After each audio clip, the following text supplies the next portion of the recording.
Bonjour à tous, alors aujourd'hui on se retrouve pour une nouvelle vidéo. Donc là dans cette vidéo, je viens d'avoir une tondeuse Herma, modèle ER400. Donc je vous fais voir le modèle ER400. Donc c'est une tondeuse que normalement que je devais racheter.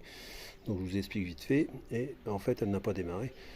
Donc la personne voyant qu'elle ne démarrait plus et que elle allait rester avec dans les mains, parce que comme vous pouvez voir, elle est fortement abîmée. Moi personnellement je m'en tape, c'est pour m'en servir pendant une saison seulement, pour faire le jardin chez mon père, voilà. Donc c'est vraiment une tondeuse de dépannage, donc je m'embête pas à faire de la fioriture pour cette machine, mais je vais essayer de la dépanner et de la redémarrer. Donc là c'est l'objet de cette vidéo.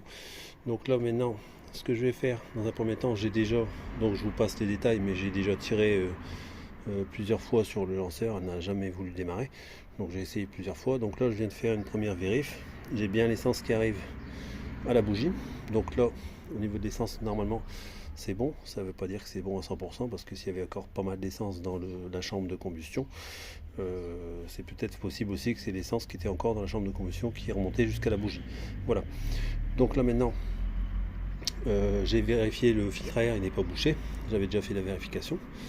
Le lanceur il me paraît un peu bizarre, donc là ce que je vais faire c'est que je vais démonter la bougie dans un premier temps. Donc là je vous fais voir, l'antiparasite il est complètement morflé on va dire. Donc je vais faire une chose, je vais regarder dans mon garage, j'ai d'autres antiparasites, je vais quand même le remplacer, parce que tester avec un antiparasite comme ça c'est pas top. Donc là je vais faire le premier remplacement, c'est l'antiparasite, pour dire d'être sûr que le problème vient pas de là. Alors là j'ai trouvé un antiparasite que j'avais encore, qui provient de mes pièces de cyclomoteur, hein, pour ceux qui suivent ma première chaîne Tijo Moped. Donc voilà, ma passion première c'est les cyclomoteurs.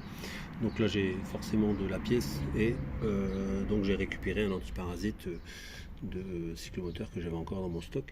Donc là j'ai mis le multimètre, je l'ai branché sur le commun, et la borne volt ohm milliampère, et après j'ai mis le calibrage sur 20 kg.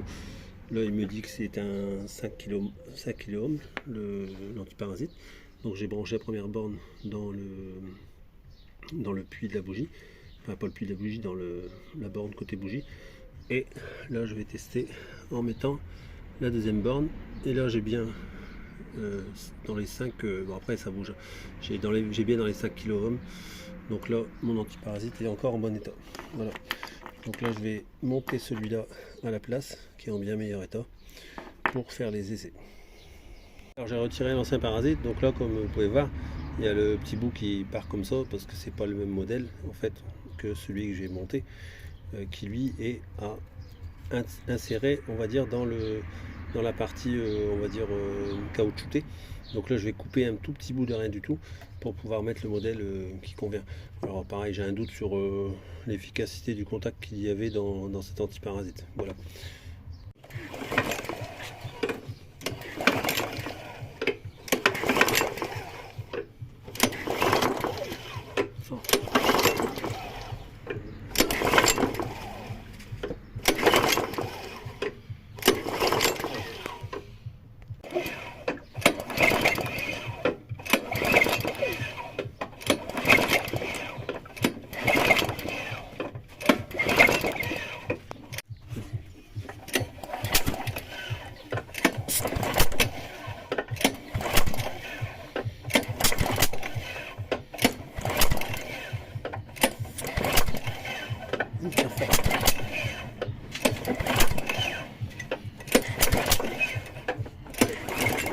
Donc là successivement j'ai vérifié qu'il y avait bien l'entraînement du moteur.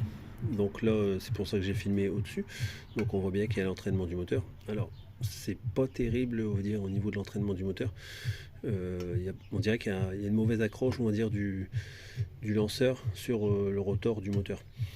Donc ça je suis pas tellement convaincu, donc ça c'est vérifié, donc c'est pas top pour moi. Ensuite j'ai testé l'allumage, donc j'ai bien d'allumage, j'ai retiré j'ai remis l'antiparasite que j'ai remplacé, et je suis venu mettre en contact sur la culasse, écarté du puits de bougie bien sûr, pour pas éviter tout risque d'explosion quoi. Et en fait j'ai bien de l'allumage comme vous avez pu voir juste avant.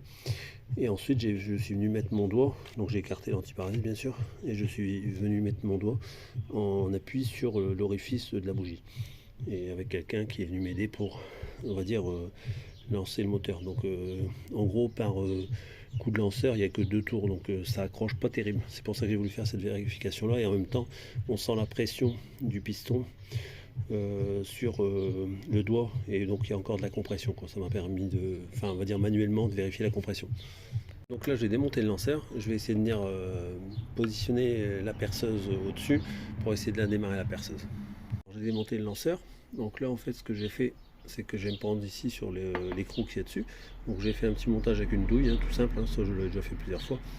Vous mettez une vis à travers, donc là vous voyez là, il y a la tête, et l'autre côté 2-3 rondelles avec un écrou bien serré. Comme ça vous venez emboîter dedans, et après vous venez mettre la perceuse en bout ici, comme ça j'avais de la force pour tourner le moteur, et moi j'aurais pas besoin de tirer plusieurs fois avec le lanceur que je viens de démonter. Donc j'ai contrôlé également au niveau du lanceur qu'il y ait bien on va dire les petits ergots qui sortent bien. Donc j'ai vérifié, ça sort bien, donc ça vient bien en contact sur les butées qu'il y a ici, donc à l'intérieur, donc ça vient bien attaquer ici, donc ça il n'y a pas de problème. Et en fait pour moi il n'y a pas assez d'élan pour la démarrer, comme ça fait longtemps qu'elle n'a pas démarré. Donc là je vais tenter avec la perceuse de la démarrer, comme ça elle pourra prendre plus de tours pour démarrer. Voilà. Bon, donc là j'ai essayé une fois ou deux avec la perceuse, ça n'a pas fonctionné. Donc j'ai vérifié ma bougie, il y a de l'essence, en veux-tu en voilà. Donc maintenant, prochaine étape, comme vous pouvez voir, là ici ce sont les bornes où il doit y avoir le contact. Donc normalement ça ne doit pas être rouillé comme c'est rouillé. Donc là je vais démonter tout le capuchon ici, là. Enfin capuchon, tout le carter ici. Et je vais bien nettoyer les bornes au niveau de l'allumage. Donc les 3 parties ici, qui sont ici, là, et également sur le rotor ici, en extrémité, il y a également des parties qui doivent être bien propres et non rouillées. Donc là, je démonte ça et je vous fais voir l'état qu'il y a en dessous. Bon, je vous fais voir, la borne de droite j'ai nettoyé, celle du milieu aussi, et j'ai encore celle à gauche, on va dire, de l'écran à nettoyer, donc on voit un peu la différence, hein. Effectivement, c'était vraiment bien rouillé, donc pour le champ magnétique, c'est pas terrible. Donc là, je finis de bien nettoyer ça, et après je fais les bornes qu'il y a sur le rotor. Je vous fais voir. Bon, elles sont pas tellement sales, mais je vais quand même les faire. Donc là, je fais avec, vous voyez, il y a un peu de rouille. Donc là, je le fais moi avec une Dremel et une petite brosse métallique comme ça.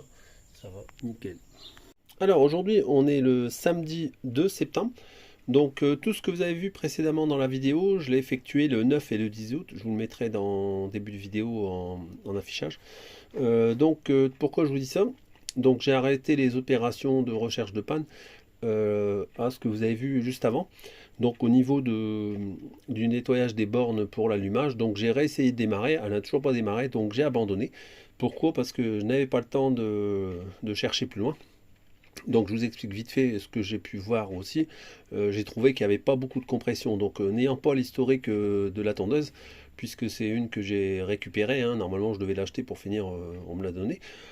Donc j'ai pas cherché plus loin, et tout ça pour vous dire que tout ce que j'ai fait précédemment, c'est les opérations effectuées pour vérifier lorsque la tondeuse ne démarre pas, hein. Bien sûr aussi également vérifier qu'il y ait de l'essence, dans le cas pour la tondeuse que j'ai testée, il y avait bien de l'essence, il y avait bien de l'huile dans le moteur, mais bon, je ne connais pas du tout l'entretien qui a pu être effectué dessus, donc j'ai arrêté l'opération à ce que j'ai fait précédemment. Donc pour une tondeuse qui a déjà tourné et qui s'est arrêtée sans plus rien donner, vous pouvez déjà effectuer toutes les opérations que je vous ai fait faire précédemment. Voilà. Donc moi pour l'histoire de ma tondeuse, je vous explique vite fait. Donc moi j'ai récupéré cette partie là, et en fait le reste est parti à déchetterie. Pourquoi? Parce que juste derrière, le 11 août, j'ai trouvé une autre tondeuse qui va très très bien. Je l'ai payé 50 euros, c'est une Alpina, 51 cm de coupe et moteur 151 cm3, elle va très bien. Et donc voilà, je me suis pas embêté à essayer de réparer celle-là. Voilà, donc moi j'ai récupéré cette partie-là, pourquoi? Je vous explique vite fait. C'est parce qu'en fait, pour ceux qui connaissent ma chaîne principale Tijo Moped, qui est une chaîne dédiée au cyclomoteur, donc essentiellement de la Peugeot 103 et de la MBK 51. Donc j'ai gardé cette partie-là pour faire un système de lanceur sur un allumage de mob. Donc voilà, j'ai récupéré la cloche, ainsi que l'écrou, la rondelle, tout ce qui va bien. Et je garde le socle pour avoir une référence pour créer un futur support pour ce futur projet. Voilà. Alors, ce que j'ai déjà vu aussi sur des moteurs, donc j'ai déjà eu l'occasion de réparer on va dire comment dire, un groupe électrogène, et on me l'a donné, on m'a dit ouais, il va plus, voilà, et en fait, je me suis aperçu tout bêtement, j'ai déculassé le groupe électrogène, et en déculassant, je me suis aperçu qu'en fait, il y avait tellement de calamine sur le dôme au niveau de la chambre de combustion que le moteur ne pouvait plus démarrer, ça faisait carrément un point de contact avec la calamine. Donc en fait, le moteur il était bloqué par la calamine. Donc voilà, c'est un exemple aussi que vous pouvez rencontrer, je vous le dis au passage. Moi j'ai eu le cas sur un groupe électrogène. Et là, je pense fortement à des segments collés suite à une mauvaise huile, tout ça qui a été mis, un mauvais entretien de la tondeuse, cumulé, tout ça, tout cumulé. Donc je pense plus à ça comme problème sur ce cycle, j'allais dire cyclomoteur, sur cette tondeuse-là. Donc voilà. Donc je ferai une prochaine vidéo dans quelques mois sur l'entretien de la tondeuse, qu'est-ce qu'il y a à faire dessus. Donc je vous souhaite à tous une bonne journée. Donc n'hésitez pas à suivre ma chaîne principale Tijo Moped, hein. Et beaucoup de vidéos vont continuer à revenir sur la chaîne Tijo Moped. Pour la chaîne Tijo Brico, il y a une grosse vidéo qui va se préparer parce que j'ai un gros projet derrière. Je vous en parlerai au moment venu. Je pense découper en plusieurs vidéos pour ce futur projet. Je vous souhaite à tous une bonne journée et à bientôt.